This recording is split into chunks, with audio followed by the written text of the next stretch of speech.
Hola, santos y santas, amigos y amigas, qué bueno otra vez poder leer la Biblia. Ojalá que hayan pasado una linda Navidad.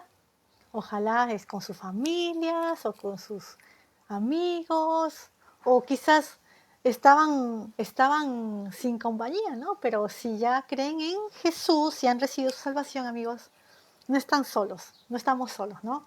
Estamos con Jesús, tenemos el Espíritu Santo. Así que no hay necesidad de sentirse, no como que, uno está solo. No, estamos con Dios y Dios es más grande que todos, así que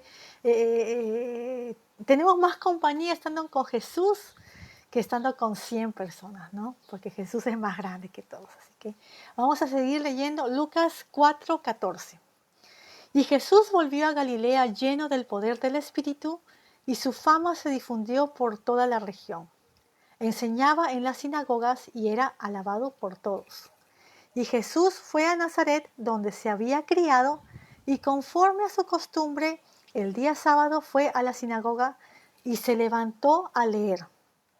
Le dieron el libro del profeta Isaías, y al abrirlo halló el lugar donde estaba escrito: El Espíritu del Señor está sobre mí, por cuanto me ungió para dar buenas nuevas a los pobres, me envió a sanar a los quebrantados de corazón, a pregonar a los cautivos libertad y a los ciegos vista, a dar libertad a los oprimidos, y a predicar el año favorable del Señor. Después enrolló el libro, lo dio al ministro y se sentó. Los ojos de todos en la sinagoga estaban fijos en él. Entonces empezó a decirles: hoy se ha cumplido esta escritura que acabáis de oír. Y todos le daban buen testimonio y estaban maravillados de las palabras de gracia que salían de su boca. Decían: ¿no es este el hijo de José? Y él les dijo: sin duda me diréis este refrán: médico, sánate a ti mismo. De tantas cosas que hemos oído que has hecho en Capernaum, hazlas también aquí en tu tierra. Y agregó: os aseguro que ningún profeta es acepto en su propia tierra. En verdad os digo que había muchas viudas en Israel en los días de Elías, cuando el cielo fue cerrado por 3 años y 6 meses y hubo una gran hambre en todo el país. Pero a ninguna de ellas fue enviado Elías, sino a una mujer viuda de Sarepta de Sidón. También había muchos leprosos en Israel en el tiempo del profeta Eliseo, pero ninguno de ellos fue sanado, sino el sirio Naamán. Al oír estas cosas, todos en la sinagoga se llenaron de ira, y se levantaron y lo echaron fuera de la ciudad, y lo llevaron a la cumbre del monte sobre el cual estaba edificada la ciudad, para despeñarlo. Pero él pasó por medio de ellos y se fue. Voy a quedarme ahí en el número 30. Pero qué bonito este pasaje, ¿no? Que justo, bueno, Jesús, ya escuchamos, está de vuelta en su pueblo, ¿no? No sé cómo decirlo. O sea, él no nació en Nazaret, él nació en Jerusalén, pero se crió o creció en Nazaret, ¿no?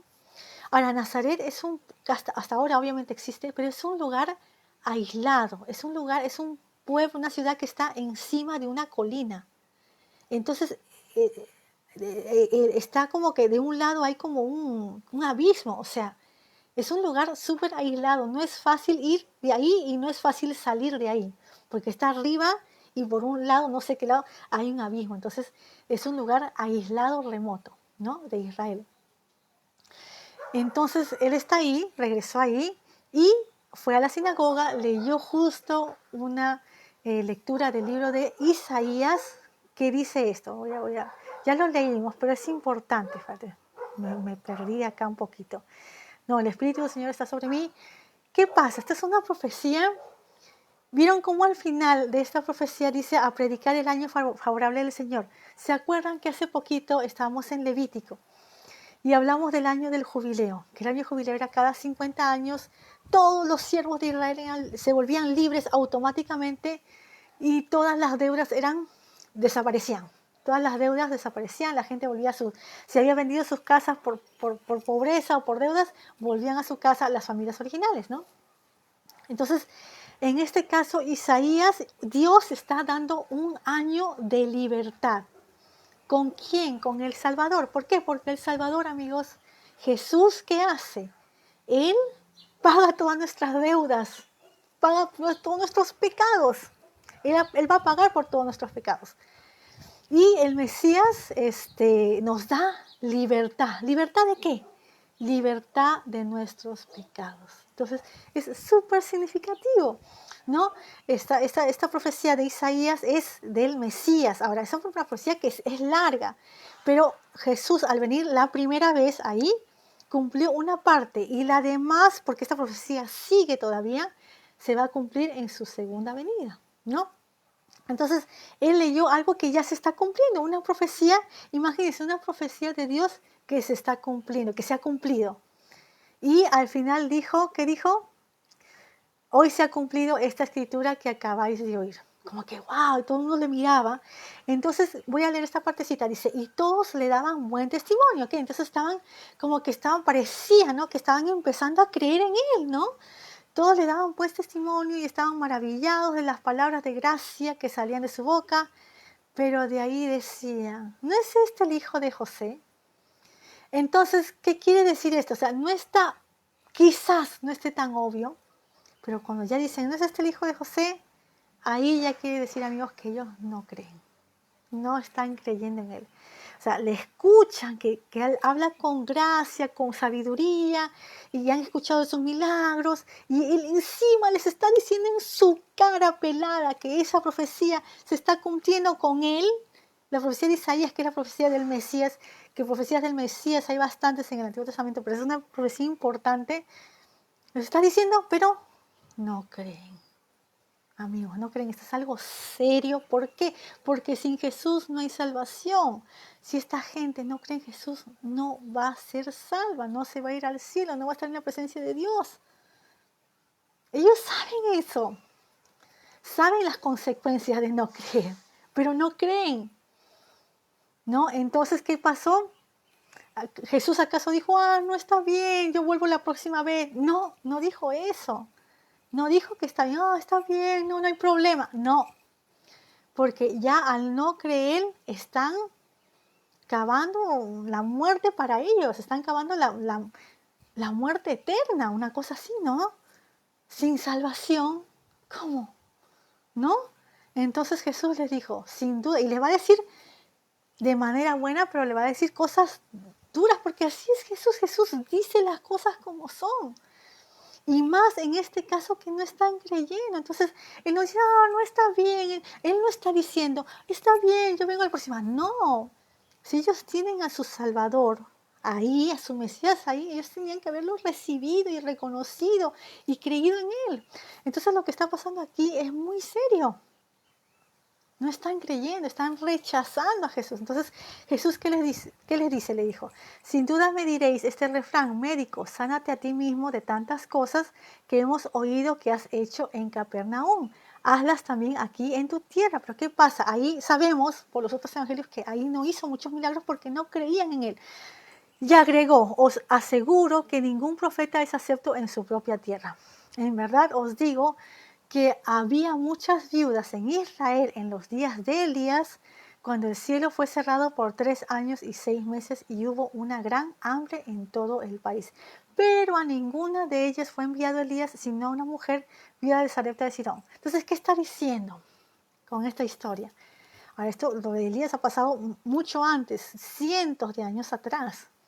Está diciendo que Elías, que es un profeta importante de Israel, ahora en las épocas de Elías, había un rey muy malo que se llamaba Acab y su esposa Jezabel, que era malísima, era una sacerdotisa de unos dioses horribles, ¿no? Era una, como, no sé, no una persona, pero era como una diabla, la verdad, era malísima, mala Jezabel. Era hija era sacerdotisa de una religión súper pagana. Y Acab, su esposo, que era rey de Israel, también tenía ídolos. Entonces, Elías era un profeta de Dios, fiel, pero estaba en una época muy difícil. Incluso Elías pensaba que nadie más estaba con el Dios verdadero, que solamente él, aunque sí había gente, pero escondidamente, ¿no? No muchos, algunos miles. pero todo el resto del reino estaba pero con los dioses paganos horribles. Entonces, ¿qué pasó? En las épocas de Elías hubo una sequía, 3 años y medio. Entonces Dios lo envió a Elías a que se quede con una viuda que se vaya eh, a hacer una pensión, ¿no? Era como una pensión a quedarse a la casa de una viuda que tenía un hijito. Y por cierto, amigos, si ustedes leen, eso está en Primera de Reyes, capítulo 17, la viuda era pobre, no tenía dinero, tenía poquito para comer, pero Elías hizo milagros ahí también para la viuda, para su hijito.